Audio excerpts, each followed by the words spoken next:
안녕하세요. 오늘도 사연살롱을 찾아주셔서 감사합니다. 저는 30대 중반의 직장인이자 한 가정의 아내입니다. 저에게는 나이 터울이 10년 나는 여동생이 하나 있어요. 올해로 24. 얼굴도 참 예쁘고 성격도 둥글둥글하니 마음 씀씀이도 무척 고와요. 수능 성적이 전국 상위 2%에 들었을 정도로 공부까지 잘하는 엄친아랍니다. 부모님으로부터 좋은 유전자란 유전자는 다 물려받은 덕분이죠. 저는 동생을 너무 사랑하는 동생 바보예요. 부모님께서 일찍 돌아가셨던 탓에 두 자매가 서로 의지하며 자랐고 언니인 저는 동생을 거의 딸처럼 키웠기 때문입니다. 뭐 굳이 그런 이유 아니어도 어딜 가든 사랑받을 동생이기는 하지만요. 지금으로부터 몇 년 전 동생이 딱 20살 대학교 1학년 1학기 수업을 듣고 있던 시절이었죠. 당시 저는 사내 연애로 만난 남자친구와 결혼 준비를 하고 있었어요. 동생도 성인이 되었고 대학교까지 들어갔겠다. 이제 새 가정을 꾸려도 되겠다는 생각에서였어요. 결혼식 전날 동생은 저를 부둥켜 안고 펑펑 울더군요. 딸 자식 멀리 시집 보내는 친정 부모의 눈물처럼요. 언니한테 시집살이 같은 거 막 시키고 그러면 어떡하지? 이상한 사람들이면 어떡해? 걱정은? 나 언니야. 너 키워낸 네 언니. 시집살이? 누가 얌전히 당해준대? 아니 그래도 혹시나 정말 아주 만약에 이상한 사람들이면 언니 그렇게 못 믿어? 하긴 언니가 가만히 당하고 있을 사람은 아니지. 암튼 행복해야 돼. 알지? 너도 그만 좀 울어. 언니 어디 안 가. 결혼해도 평생 네 언니 해줄 거야. 그니까 힘든 일 있거나 어려운 일 있으면 숨기지 말고 다 얘기해. 언니가 지켜줄게. 엄마 아빠처럼. 그렇게 저는 결혼식을 올렸습니다. 신혼방은 시댁에 차렸어요. 동생이 대학 졸업할 때까지 등록금은 저와 남편이 책임지기로 했고 그래서 돈을 아껴야 했거든요. 시댁은 시어머님, 시아주버님, 남편 이렇게 세 식구였습니다. 얼핏 보기에는 아주 평범한 집안이었죠. 문제는 시아주버님이었어요. 시아주버님은 통신사 직원이었고 남편과는 저와 동생 사이처럼 나이 차이가 많이 나는 관계였어요. 그때 남편이 30대 초반, 시아주버님이 50대 초반이었으니까요. 사실 50대 초반이라는 나이를 듣고 조금 놀랐어요. 전 최소한 50대 중반은 넘겼으려니 생각하고 있었거든요. 시아주버님은 심지어 여자를 한 번도 못 만나본 노총각이었습니다. 상황이 이러하니 남편과 시어머니는 늘 시아주버님 걱정이었어요. 특히나 시어머니는 아주버님에게 혹시나 결혼 상대라도 생긴다면 유산을 미리 떼어주는 것도 모자라서 땡빛을 내서라도 결혼 준비 단단히 챙겨주겠다는 작정까지 하고 계셨습니다. 저도 두고 보기만 할 수는 없었어요. 일찍이 돌아가신 친정 부모님의 가르침이 떠올랐어요. 가족의 어려움은 가족이 힘을 합쳐야 한다. 결혼했으니 저도 시댁의 가족이 된 거잖아요. 그래서 직접 도움을 주기로 했습니다. 있잖아 여보, 내가 선자리라도 한번 마련해볼까? 왜? 어디 좋은 사람이라도 있어? 잘 알아봐야지. 맨날 걱정만 하는 어머니 보는 것도 짠하고 해서. 혹시 재혼 자리 생각해? 무슨 아주버님이 나이는 있어도 초혼인데 함부로 재혼 자리 들이밀면 실례지. 글쎄. 마음은 고마운데 잘못되면 괜히 자기만 양쪽에서 난처해질까 싶어서. 맨날 걱정만 하지 말고 일단 한번 알아보자. 좋은 인연 있을 거야. 찾아볼게 내가. 마음을 맞춘 저와 남편은 그날로 시아주버님에게 좋은 인연이 되어줄 분을 찾아 나섰죠. 친구의 친척, 직장 선배의 지인, 아는 사람의 아는 사람 등 저와 남편의 인맥이 닿는 만큼 최선을 다해 알아보았고 상대방에게 신뢰가 되지 않는 선에서 그분이 좋은 사람인지를 살폈습니다. 그런데 이상했어요. 선자리를 두 손 들고 환영할 줄로만 알았던 시어머니의 반응이 영 뜨뜻미지근한 거 있죠. 혹시 따로 정해둔 인연이라도 있나 싶었어요. 만약 그렇다면 저와 남편이 추진하고 있는 선자리가 크게 불쾌할 수도 있는 일이잖아요. 그래서 시어머니에게 여쭈어 보았더니 딱히 뭐 그다지 하는 뜨뜻미지근한 대답과 함께 묘하게 기대에 찬 시선만 돌아왔어요. 시어머니의 뜨뜻미지근한 대답과 영문 모를 기대에 찬 시선에 저희 부부는 갈피를 잡을 수가 없더라고요. 걱정과 고민을 거듭하다가 아주버님에게 물어봤어요. 선자리를 만들면 나갈 의향이 있냐고요. 그러자 아주버님은 기다렸다는 듯 한박 웃음을 지으며 나가겠다고 대답했어요. 시아주버님도 시어머니의 기대와 똑같이 시선을 저희 부부에게 보내더군요. 그때 그 기대가 무엇인지 미처 몰랐던 저와 남편은 준비해둔 선자리들을 예정대로 진행했어요. 그런데 혹시 상대분들이 다들 마음에 들지 않으셨나요? 재수 씨는 그걸 꼭 말로 해야 하나 보죠? 아니요, 보면 알겠어요. 처음에 한두 번은 말도 없이 커피만 마시다가 일어났다고 하고 지난주랑 오늘은 펑크까지 냈으니까요.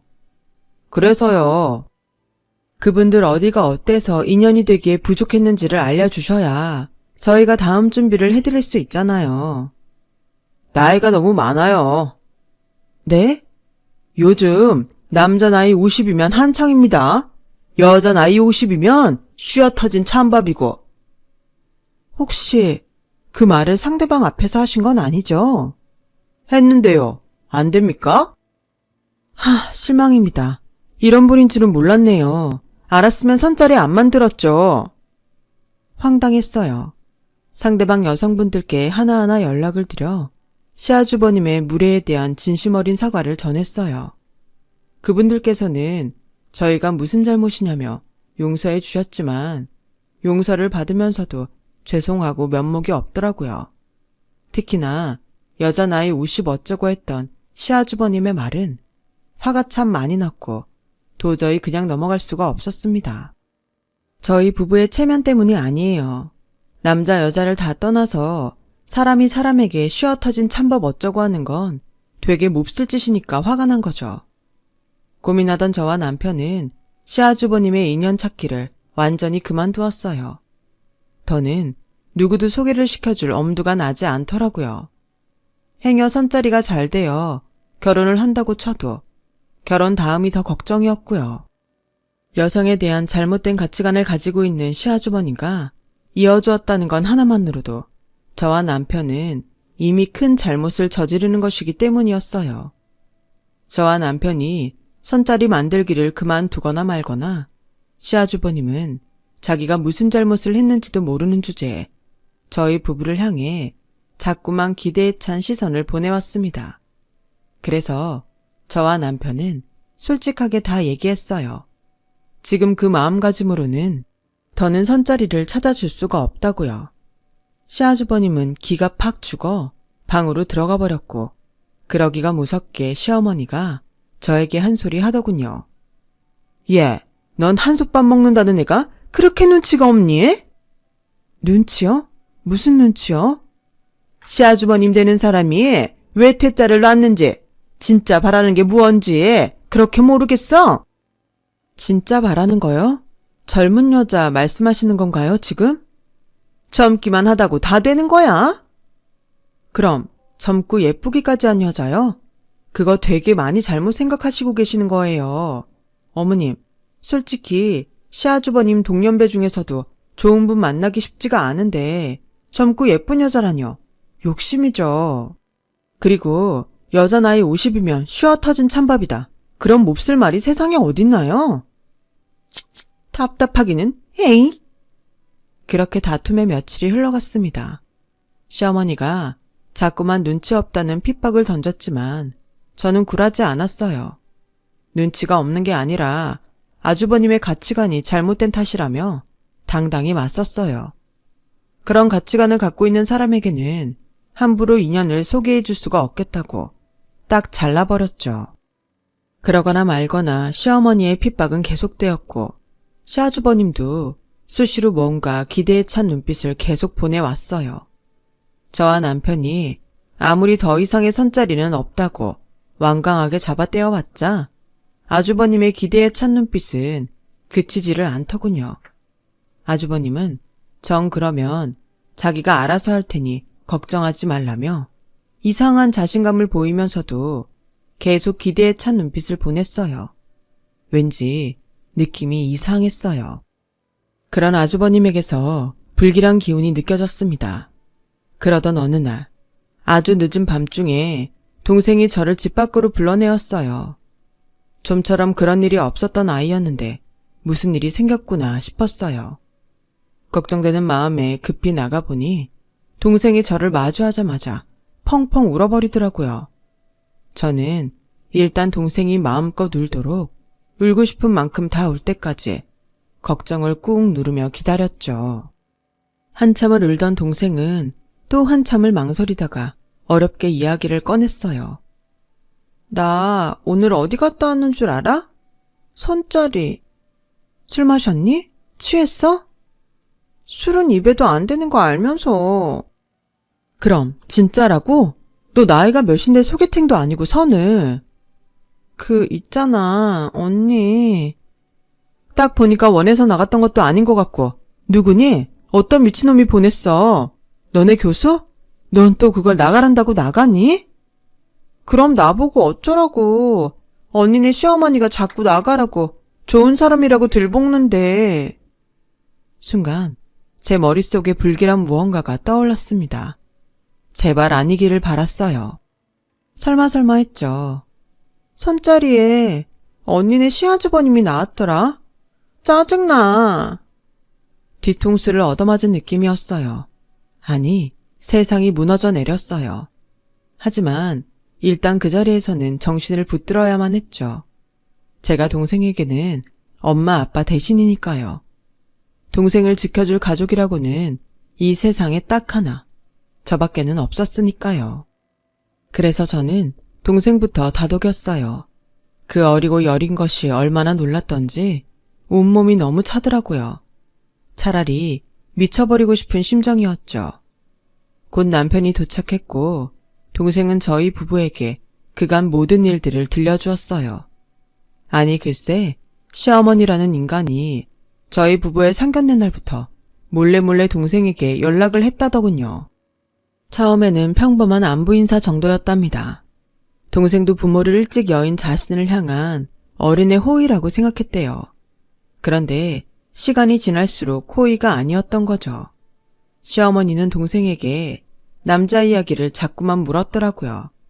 사귀는 남자 있냐? 이상형은 어떻게 되냐? 하는 말들로부터 시작해서 급기야는 사랑에는 나이도 국경도 없는 거다. 혹시 남자 경험은 있냐?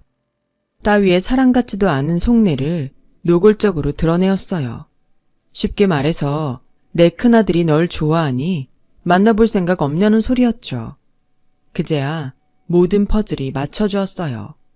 시어머니와 시아주버님이 저와 남편에게 보냈던 기대의 시선, 늙은 쓰레기 주제에 감히 내 동생을 향해 품었던 흉악한 욕심, 이어지는 동생의 말이 저의 가슴을 더 아프게 했어요. 동생이 왜 그딴 말들을 들으면서도 참았냐면요. 제 걱정 때문이래요. 행여 동생 자신이 시어머니에게 밉보이기라도 하면 그걸 핑계로 저에게 못된 시집살이라도 겪게 하지는 않을까. 그것이 두려웠답니다. 두려워서 숨기고 참을 수밖에 없었답니다. 아무리 그래도 시아주머님과의 선자리는 동생 스스로도 역겨웠던 거죠. 그래서 저에게 도움을 청했던 거고요. 언니가 하는 말 잘 들어. 너랑 제일 친한 친구 있지? 우리 집에 맨날 와서 놀던 애들. 걔들은 왜? 당장 경찰에 신고하고 싶은데 지금 상황에서는 죄 따지기도 힘들 것 같고 또 너도 부담스러워할 것 같고 일단 걔들한테 다 얘기해. 네 잘못 하나도 없으니까 부끄러워하지 말고. 그리고 같이 여행 좀 가 있어. 형부가 보내줄 거야. 해외든 어디든. 다음은? 언니는 뭐 어쩌려고. 그러다 그 사람들이 언니한테 해코지라도 하면 어떡해. 결혼식 전날에 했던 얘기 벌써 까먹었니? 네 언니 계속 할 거야. 내가 지켜줄 거야. 언니도 되지만 엄마 아빠 대신이기도 하니까. 동생을 그 흉악한 인간들로부터 떼어놓는 것이 급선무였죠. 급한 대로 남편을 동생에게 붙여주었어요. 휴대폰 번호도 바꿔주고 동생을 친구들과 함께 여행을 보내놓은 다음에 쓰레기 모자 몰래 동생이 머물 거처까지 마련해놓고 돌아오라는 신신당부를 해가면서요. 그러고는 그 길로 저 혼자 시댁에 쳐들어갔습니다. 쓰레기 같은 모자도 사태를 대충 짐작하고 있던 모양이죠. 차갑게 굳은 저의 얼굴을 마주하기가 무섭게 도망치듯 방으로 들어가 버리려 했습니다. 저는 그런 그들에게 소리쳤죠. 이래서 젊고 예쁜 여자 찾았구나. 남의 집 갓 20살짜리 동생이 탐나서? 그래도 내가 시어머니인데 반말은 좀 심하구나? 이 상황에 무슨 말을 못할까? 더 개 같은 말도 듣고 왔는데. 개 같은 말일 것까지는 없지 않니? 까놓고 사돈 처녀는 여자고 우리 큰아들은 남잔데 마음 맞으면 한 이불 덮고 살 수도 있고 그러는 거지. 왜? 법적으로다가도 겹사돈이라는 게 있다드만.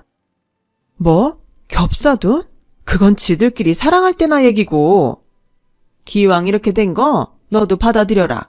손주 계획은 대학 졸업할 때까지 미루라고 당부할 테니. 닥쳐 좀. 나이 50짜리 쉬어 터진 찬밥 찌끄레기를 어디다 들이대? 꼴에 썩은 냄새 풀풀 풍기는 주제도 모르고 감히 누구한테? 나도 결정하기 쉽지 않았다. 그런데 어쩌겠니? 이게 다 부모 마음인 것을.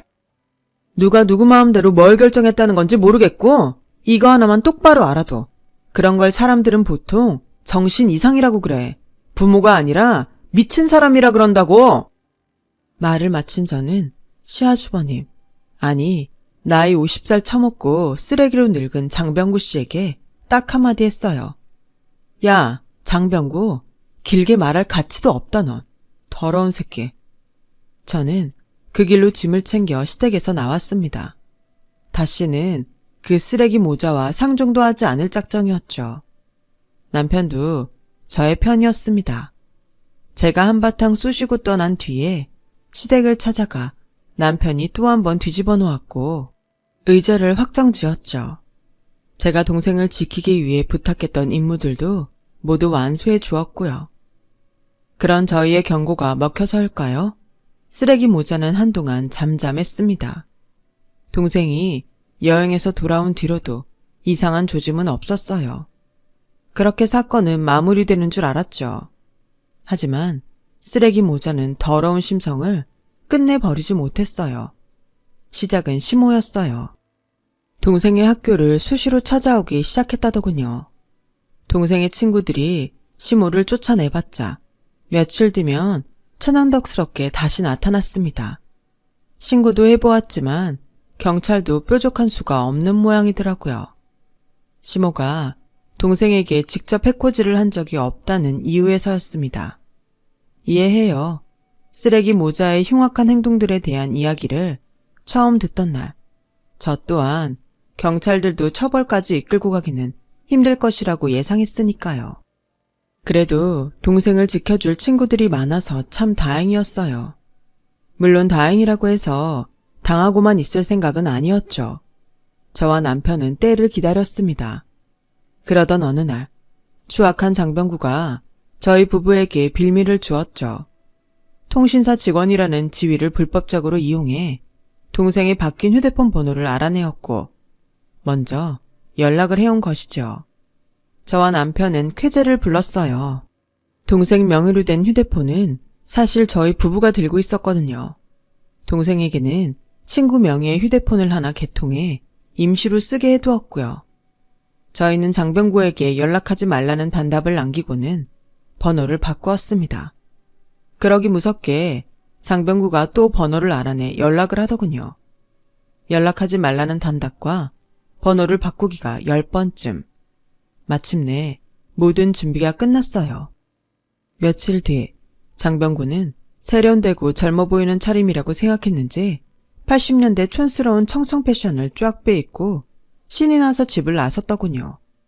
저희 동생으로부터 만나서 얘기하자는 문자를 받았기 때문이었죠. 그날의 약속을 데이트쯤으로 착각했던 모양입니다. 아주 잘된 일이었죠. 그 문자는 저희 부부가 보낸 것이었으니까요.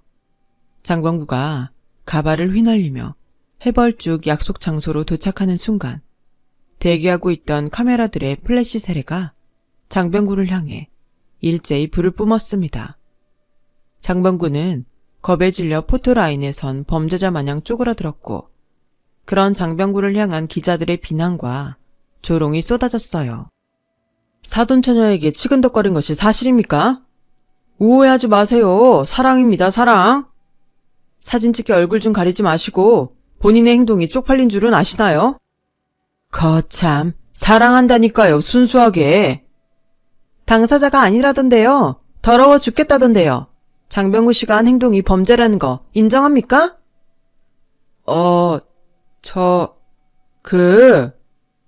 쪼그라들다 못해 체면이고 나발이고 울먹이기 시작하는 꼴이 꼴사납더군요. 하지만 거기서 멈출 생각은 추호도 없었죠. 그럼 정신병원에 진료받으러 갈 생각은 없으신가요? 오늘 패션도 딱 정신 나간 노인네 차림인데. 이러지 마세요, 제발. 이거 나름 메이크업. 제가 무슨 죄를 졌다고 이러십니까? 딸뻘되는 여성에게 치근덕대놓고 잘못이 아니라고 하셨는데요. 그럼 스스로가 당당하다면 이 사실을 기사를 내도 되겠습니까? 살려주세요. 그 말을 끝으로 그놈은 주랭랑을 쳐버렸습니다. 얼마나 급했던지 휙 날아가 버린 가발을 챙겨갈 엄두조차 내지 못하는 채로요.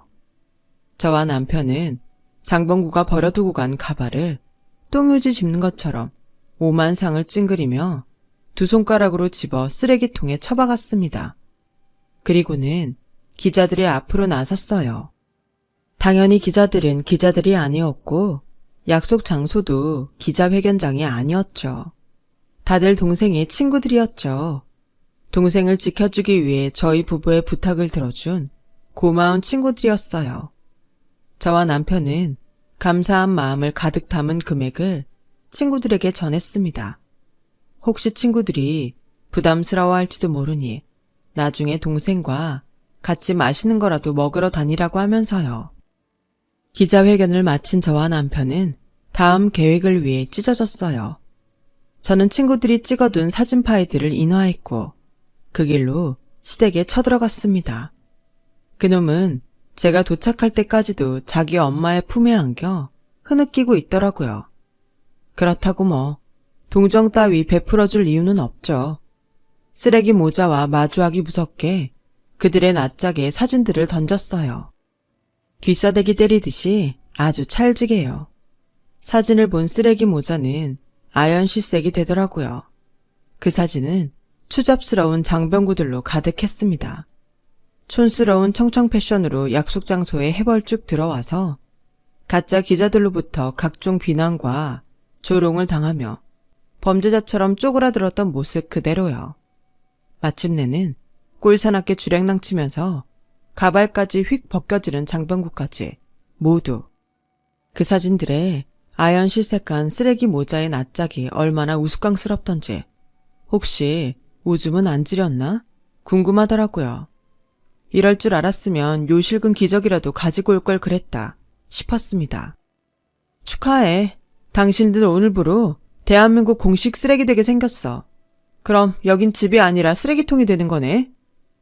이것이 보자보자니까 시애미 앞에서 버릇없이? 큰소리칠 상황이 아닐 텐데 지금. 하긴 눈치가 있으면 지들이 사람 새끼 아니라는 거 진작에 알아먹고 치근덕거릴 일도 애초에 없었겠지. 그깟 겹사돈 하나가 뭐 그렇게 대단한 일이라고 이렇게까지 사람을 비참하게 만들어. 비참? 착각하지 마. 아직 시작도 안 했어. 기사 나가면 그때부터 시작이지. 순간 쓰레기 모자가 무언가를 깨달은 모양인지 바닥에 널브러진 사진들을 급히 주워 찍기 시작했습니다. 가소롭더군요. 나이 50 처먹고 다 쉬어 터진 찬밥꼬라지라 무식해서 모르는 모양인데 사진은 수천 번이고 다시 뽑으면 그만이야. 아, 그러니? 아, 이거 참. 미안하게 되었어. 용서해 주렴. 당신들 같으면 이게 용서가 될 일일까? 아, 그래. 말만 하렴. 뭐든. 우리가 어떻게 해주면 기사 나가는 거 막아주겠니? 쓰레기답게 쓰레기처럼 쓰레기통에 처박혀서 없는 것처럼 지내.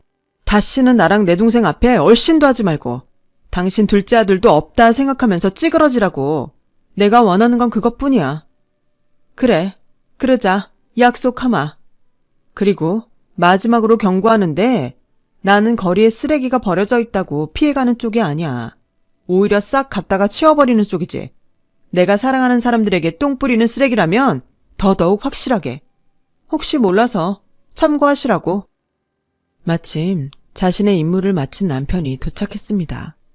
남편은 가지고 온 종이 한 장을 장병구의 가슴팍에 거친 손으로 안겨주었습니다. 그 종이를 본 쓰레기 모자는 사색이 되었어요. 남편은 저의 동생과 함께 곧장 경찰서로 이동해 아주버님을 고소했죠. 통신사 직원의 지위를 이용해 동생의 개인적인 정보인 전화번호를 불법으로 알아낸 혐의였죠.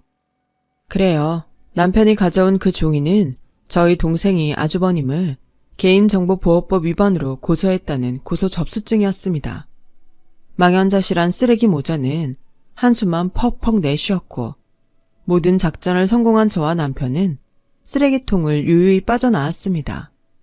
장병구 씨는 개인정보보호법 위반으로 벌금형 처분을 받았어요. 그 사실이 직장에 알려진 탓에 해고 처리되어 지금은 백수신세가 되었답니다. 그러는 한편으로 혹시나 저와 남편이 마음이 변해 그날의 사진과 기사들을 온 세상에 공개하지는 않을까 하는 걱정에 시달리면서 지내고 있어요. 평생 안 알려줄 겁니다. 죽을 때까지 노심초사하면서 살라죠. 사랑하는 내 동생에게 불안한 시간들을 안겨준 것에 대한 벌입니다.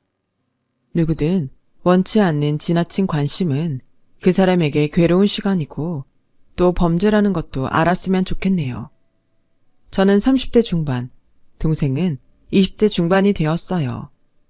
동생은 몹쓸 사건들을 겪었으면서도 대학을 조기 졸업했고 저희 부부와 잠시 함께 지내는 중입니다.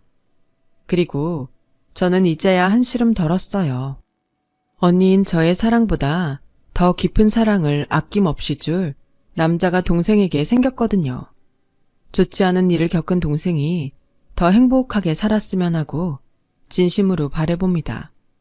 저의 긴 사연 들어주셔서 고맙습니다. 들어주신 분들 항상 꽃길만 걸으시길 바랍니다. 여러분, 사연 댓글에 응원과 현명한 조언 부탁드려요. 좋아요와 구독은 저에게 큰 힘이 됩니다. 오늘도 좋은 일 가득하세요.